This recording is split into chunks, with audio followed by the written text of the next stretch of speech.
देखिए 30% मुस्लिम गुजर समाज के लोग थे। आप कहो तो मैं 2-4-10 की आपको बाइट दिलवा दूं।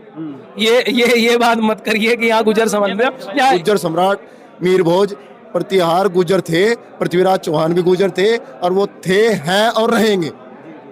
हमारा तो ब्लड ही ऐसा है कि हम लोगों के अंदर जोश वो ब्लड में है हमारे। तो अगर वो जोश देखने को मिल रहा तो कोई नया नहीं है, वो सदा से रहा है। चाहे आप कश्मीर में देख लीजिए, जो वहाँ गुजर बकरवाल जो लोग हैं वो आतंकवादियों से लड़ते शहीद हो जाते हैं। सहारनपुर में आज गुर्जर समाज के द्वारा एक छोटी सी बैठक बुलाई गई जो यात्रा को लेकर थी। पहले यात्रा निकलनी थी, उसको प्रशासन के द्वारा कैंसिल कर दिया गया। अब यात्रा को लेकर आगे की क्या रणनीति तैयार की गई है, उसी को लेकर हमारे साथ में कुछ युवा साथी मौजूद हैं, उनसे जानेंगे किस तरीके से यात्रा निकालने का आगे की रणनीति बनाई गई है और यात्रा को लेकर आगे की जो रणनीति बनाई जाएगी, जो समितियां बननी थी, उसमें कौन कौन सम्मिलित होंगे। नमस्कार जी। नमस्कार। क्या नाम है भाई साहब? संदीप चौधरी। संदीप भाई, जो यात्रा पहले निकलनी थी वो कैंसिल हो गई, अब दोबारा यात्रा निकालने के लिए आपने तैयारी कर दी है। तैयारी क्यों की जा रही है, क्यों यात्रा निकाली जा रही है? देखिए, वो जो यात्रा पहले निकलनी थी वो विशेष कोई लोग थे, हालांकि हमारी समाज के वरिष्ठ लोग थे, लेकिन प्रशासन द्वारा उनको लगातार पहले चुनाव के बाद की परमिशन, फिर ये आज 18 तारीख तक भी उनकी परमिशन नहीं हो पाई। पूरे गुजर समाज में इस चीज़ का रोष था। उसके अनुरूप एक ये गुजर समाज की यहाँ गुजर भवन में बैठक रखी गई। यहाँ सभी बड़े बुजुर्ग समाज के जिम्मेदार लोग, युवा साथी, सब लोग एक साथ हुए और यह तय किया गया कि प्रशासन से दोबारा अनुमति लेकर भव्य गुजर गौरव यात्रा निकालने का काम करेंगे। अच्छा, जो मैं देख रहा था कुछ समय तक बीच बीच में कुछ लोग अलग अलग अपनी बातें भी रख रहे थे, क्या कारण थे? कुछ लोग अलग किस्म के लोग आ गए थे, क्योंकि बात चल जाती है जब दूर तक जाती है। आपको क्या लगता है यात्रा निकालने से क्या प्रभाव समाज में जाएंगे? एजुकेशन के लिए कोई काम नहीं करता, यात्रा निकालने से समाज को क्या लाभ होगा? देख ले, ये परिवार है और जब परिवार होता है उसमें अलग अलग तरह के विचार आते हैं। या कोई पार्टी दल, कोई राजनीति होनी थी, ये सब लोग समाज के लोग थे।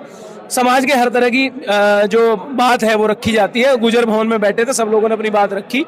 किसी से कोई सहमत हो सकता है, नहीं हो सकता, वो अलग विषय है। जहां तक रही गुजर समाज की बात, देखिए गुजर यात्रा चूंकि संघ परिवार और भारतीय जनता पार्टी के कुछ वरिष्ठ लोग द्वारा निकाली जा रही थी, लेकिन उनको भी परमिशन नहीं दी गई और लगातार इसकी जो भव्य रूप से तैयारियां की गई, क्योंकि इसका जो रूट था वो टोडरपुर से चल करके शाहजहांपुर, शाहजहांपुर से नकुड़, नकुड़ से सरसावा, नकुड़ से फंदपुरी, अम्बेटा होते हुए रदौर में इसका समापन 5 दिन का था।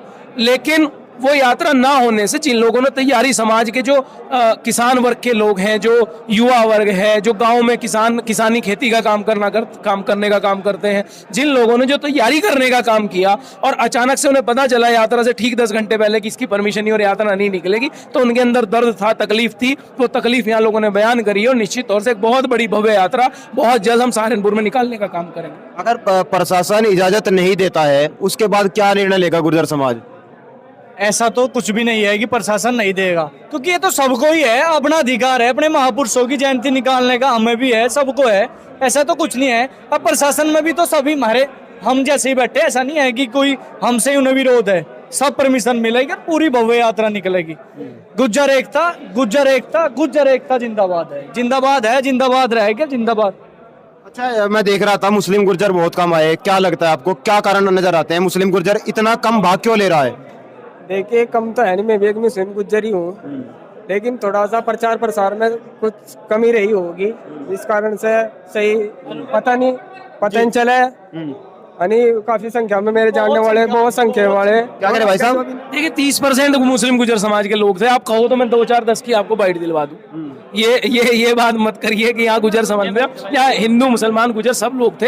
हाँ, संख्या चूंकि जहाँ तक सहारनपुर की बात है, एकदम से मीटिंग बुलाई गई तो उतनी बहुत बड़ी संख्या नहीं हो पाई, लेकिन अगर यहाँ पर 500 लोग थे तो 100 से 150 लोग यहाँ मुस्लिम गुजर समाज के लोग थे जो दूर दूर से आए हुए थे। आपका क्या नाम है भाई साहब?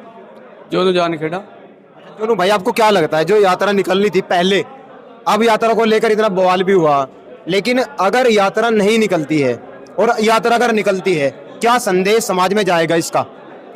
यात्रा का उद्देश्य केवल समाज को संगठित करना है और यात्रा जो पहले किन्हीं कारणों से नहीं निकली, आज उन चीज़ों को लेकर समाज यहाँ संगठित हुआ और इस यात्रा को और भव्य और बड़ी संख्या में यात्रा निकालने का काम गुजर समाज करेगा।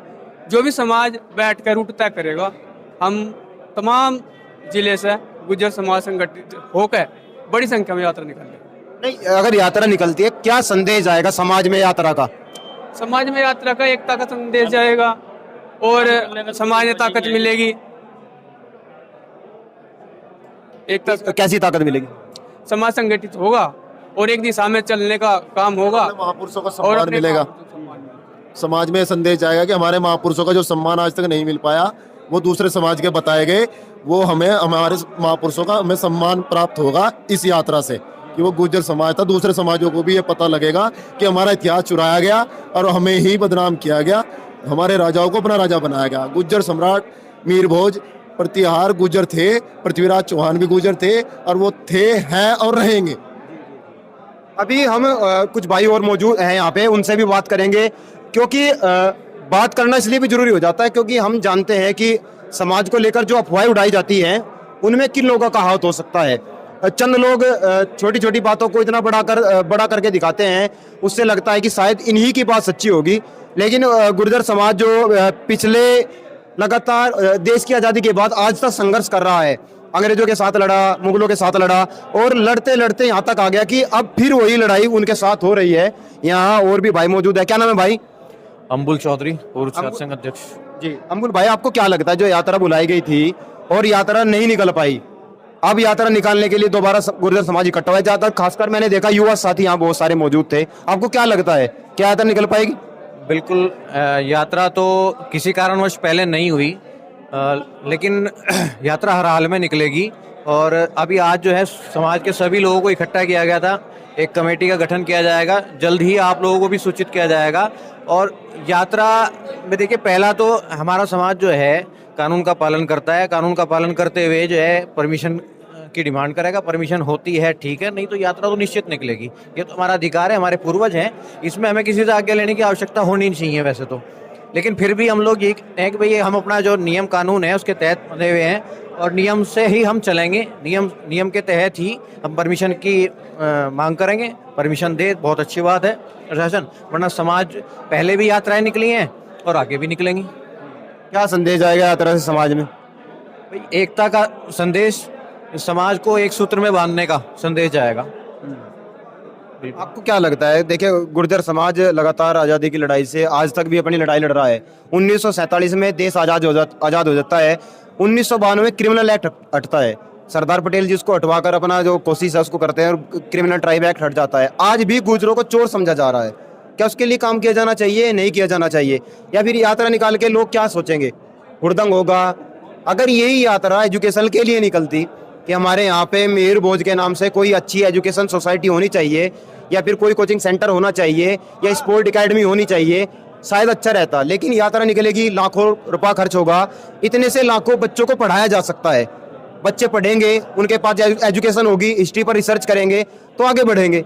लेकिन यहाँ उल्टा हो रहा है सब कुछ। आप देखते होंगे संघ की जो अनुशासन संघ का है उसके अनुसार नहीं चला जाता, वो संघ के अनुसार ही चलते हैं। जो ऊपर से आदेश आएगा, मैं देख रहा था हाँ बहुत सारे तो उड़दंगबाजी ही कर रहे थे। क्या लगता है आपको, क्या समाज बिल्कुल इस दिशा में जा ही नहीं रहा कि एजुकेटेड होना चाहिए हमें? देखिए, समाज में सभी प्रकार के लोग होते हैं और युवा, और हमारा तो ब्लड ही ऐसा है कि हम लोगों के अंदर जोश वो ब्लड में है हमारे। तो अगर वो जोश देखने को मिल रहा तो कोई नया नहीं है, वो सदा से रहा है। रही बात एजुकेशन की, हाँ उससे जरूर हमें वंचित रखा गया था हमेशा। भाई शिक्षा से हम लोगों को हमेशा दूर रखा गया था, कलम से हम लोग दूर थे। लेकिन अब ऐसा नहीं है, अब हमारे समाज में बहुत जागृति है, बहुत अच्छे अच्छे पदों पर हमारे समाज के लोग बैठे हुए हैं और आगे भी बहुत सारी ऐसी संस्थाएं काम भी कर रही हैं। गांव दर गांव लाइब्रेरी खुलना या बहुत सारे ऐसे काम हैं जो समाज को आगे बढ़ाने का, आने वाली पीढ़ियों को शिक्षित कराने का, ज़्यादा से ज़्यादा जागृत करने का काम। और इस बात को मतलब भी इस यात्रा के बाद ऐसा भी कोई कार्यक्रम रखा जाए, इस बात को भी मैं कहता हूँ कि भाई शिक्षा के लिए जागृति यात्रा, जिससे हमारे समाज के युवा, नई जो पीढ़ियां हैं वो भी शिक्षा के प्रति भी जागरूक हों। तो जल्दी उस विषय पे भी कोई यात्रा निकलेगी। आपका क्या नाम है भाई साहब? मेरा नाम अंकित विराट कमेड़ा है। अंकित भाई, आपने सुना होगा धन सिंह कोतवाल एक ऐसा नाम है जिन्होंने 1857 की क्रांति की शुरुआत की। उनके नाम पे तो यात्रा निकलती नहीं है। जब आप हिस्ट्री में जाएंगे, इतिहास को देखेंगे, खोजेंगे इतिहास को, आपको नई नई चीज़ें नजर आएंगी। अगर हम मीर भोज की तुलना धन सिंह कोतवाल से करें, उस समय को लेकर, इस समय को लेकर, उस समय के नगर कोतवाल थे, यानी कि उस समय एसपी थे, वो राजा थे। अब अगर धन सिंह कोतवाल के लिए यात्रा निकलती 10 तारीख को, 10 मई को, तो ज़्यादा बेटर होता। क्योंकि सबने अपने आपने देखा होगा, जब कास्टिज्म की बात होती है, जाति की बात होती है, सबने अपना अपना एक आइडियल बना रखा है। किसी भी समाज को ले लीजिए आप, लेकिन इनका आइडियल क्यों निर्धारित नहीं हो पा रहा है? अभी तक गुर्जर समाज इसी चीज में उलझा हुआ है कि ये गुर्जर थे या नहीं थे, क्या कारण नजर आते हैं? और जिसने इन चीजों को बता दिया, कोई भी इतिहासकार, किसी भी इतिहासकार की जयंती नहीं निकलती, ना रैलियां निकलती, ना जयंती मनती, क्या कारण आपको नजर आते हैं? देखो, मैं सबसे पहले आपको बता दूं कि हमारा इतिहास जो है, हम भोले भाले लोग हैं, सच्चे दिल के सच्चे हैं। हमारा इतिहास आज से पहले लोगों को छिपाया गया। दूसरी बात, आप बात की आप महापुरुषों की, तो धन सिंह कोतवाल जो गुजर जो हमारे पूर्वज हुए, उन्होंने सबसे पहले बिगुल बजाया था आज़ादी के लिए। उससे पहले जब देश गुलाम था तो उनसे पहले किसी में इधर उन्होंने क्या कारण नजर आए थे उन्होंने जो लड़ाई शुरुआत की? क्योंकि उनका जो डीएनए था, हमारा जो डीएनए है, हमारा जो खून है, हमारे खून में वफादारी है, देश के प्रति लगाव है और हम सच्चे देशभक्त हैं। तो देशभक्ति के धन सिंह कोतवाल जी ने अपना आंदोलन क्यों शुरू किया? धन सिंह कोतवाल ने अपना आंदोलन देश की आज़ादी के लिए किया, और चूंकि उनका मानना यह था कि सर्व समाज को लेकर के हम अपनी आज़ादी के लिए लड़े। और एक चीज ये है कि चलो वो अलग मैटर है, गांव कभी भी यहाँ गुलाम नहीं रहे, शहरों पे अंग्रेजों का कब्जा था। दो चीजें बाहर से बुलाई जाती थी, नमक और हींग, सब चीजें गांव में थी। तो धन सिंह कोतवाल जी को क्या जरूरत पड़ी कि उन्होंने आजादी का बिगुल फूंकना पड़ा? देखो, मैं सबसे पहले आपकी ये भ्रांति दूर कर दूं कि गांव में गुलामी नहीं थी। गुलामी हमारे पूरे भारत में अंग्रेजों ने अपनी राजनीतिक सोच के दिखाते हुए हमको गुलाम कर रखा था। क्योंकि जब हमारा पूरा जो सिस्टम है, जो हमारा नेतृत्व है, उसी को गुलाम कर रखा था, तो हमारे गांव कहाँ बचे? और यदि ये आपका ये कहना है कि गांव बच रहे थे, तो ऐसा नहीं है। अगर शहर गुलाम थे तो शहर भी हमारा खून है, शहर भी हम में से जाकर निकले है, हमारे ही लोग हैं। तो ऐसा नहीं है। धन सिंह कोतवाल सर्व समाज के नेता के रूप में, जननायक के रूप में उभरे, और उन्होंने आज़ादी का जो बिगुल बजाया वो देश के लिए बजाया। और उन्होंने हमसे सिखाया, बताया सर्व समाज को कि गुर्जर जो जाति है वो एक देशभक्त है। चाहे आप कश्मीर में देख लीजिए, जो वहाँ गुर्जर बकरवाल जो लोग हैं वो आतंकवादियों से लड़ते शहीद हो जाते हैं। ये अगर वहाँ गुर्जर बकरवाल ना होते या गुर्जर जाति ना होती तो शायद आज कश्मीर भारत का हिस्सा ना होता। ये गुर्जरों की देन है। अगर गुर्जर वहां ना होते तो कश्मीर जा चुका होता कभी का। तो ये गुर्जर समाज। चलो, पाकिस्तान में भी गुर्जर ही हैं। भाई साहब, क्या नाम है? मेरा नाम अमित गुजर। अमित भाई, आज यात्रा निकलनी थी या फिर किसी और बात के लिए यहाँ इकट्ठे हुए थे गुर्जर समाज के लोग? दरअसल यात्रा आज नहीं निकलनी थी। यात्रा का समय 10 मई रखा हुआ था। धारा 144 लगने के कारण पूरे प्रदेश में चुनाव था, इस वजह से प्रशासन ने उसकी अनुमति नहीं दी थी। क्योंकि वो यात्रा भव्य हो, दिव्य हो, उसके लिए आज तमाम लोग इकट्ठा हुए थे, और युवा साथी और हमारे जिम्मेदार साथियों ने बैठ के तय किया है कि यात्रा किस तरीके से हमें निकालनी, क्या उसका तरीका होगा, क्या रूट होगा। तो अब क्या लगता है आपको, जो यात्रा निकलेगी उससे जो अभी तक जो खून का उबाल था, जो रुका हुआ था, क्या दिखा पाएंगे गुर्जर समाज के खासकर युवा साथी? देखिए, बात यहाँ खून के उबाल की नहीं है। बात यह है कि क्योंकि हमारी यात्रा रोकी गई और कहीं ना कहीं दूसरे समाज के लोगों ने उस पर उंगली उठाने का काम किया। असल में जो रोष है वो इस बात को लेकर के है, अगर वो भी सम्राट मीर भोज जी को अपना मान रहे हैं तो वो भी उस तरीके का कार्य करें। वो दूसरे पर उंगली क्यों उठा रहे हैं? असली बात यह है कि आज तमाम लोग जो इकट्ठा हुए हैं, सभी लोगों ने यह तय किया कि पहले हम परमिशन लेने का काम करेंगे। यदि प्रशासन परमिशन नहीं देता तो निश्चित रूप से यात्रा अब निकलेगी। यात्रा किस तरीके से निकलेगी, क्या उसका रूट होगा, कितने लोग उसमें शामिल होंगे, क्या उसका तरीका होगा, वो कमेटी तय कर दी गई। उस कमेटी के माध्यम से आप सब लोगों को सूचना मिल जाएगी। अच्छा, जो जनप्रतिनिधि हैं गुर्जर समाज के, क्या वो भी इस यात्रा का हिस्सा बनेंगे? देखिए, क्योंकि जनप्रतिनिधि मैं समझता हूँ शायद पहले भी नहीं थे, और वो अगर आना चाहे तो क्योंकि निमंत्रण सबको दिया जाएगा, वो आना चाहे तो उनका भी स्वागत है। और क्योंकि वो हमारे सब लोग हैं, हम उन्हीं के समाज से हैं, वो हमारे हैं, हम उनके हैं, तो वो आएंगे तो उनका भी स्वागत है। चलो, बहुत बहुत धन्यवाद। अभी हम सहारनपुर में हैं और आज यहाँ गुर्जर समाज के द्वारा एक बैठक बुलाई गई, पंचायत बुलाई गई, जिसमें युवा साथियों ने काफ़ी बढ़ चढ़ कर भाग लिया। अब देखते हैं यात्रा कितने दिनों बाद निकल पाएगी, क्योंकि 28 तारीख बता रहे हैं, 28 तारीख को यात्रा निकाली जाएगी और यात्रा सफल हो पाती है या नहीं।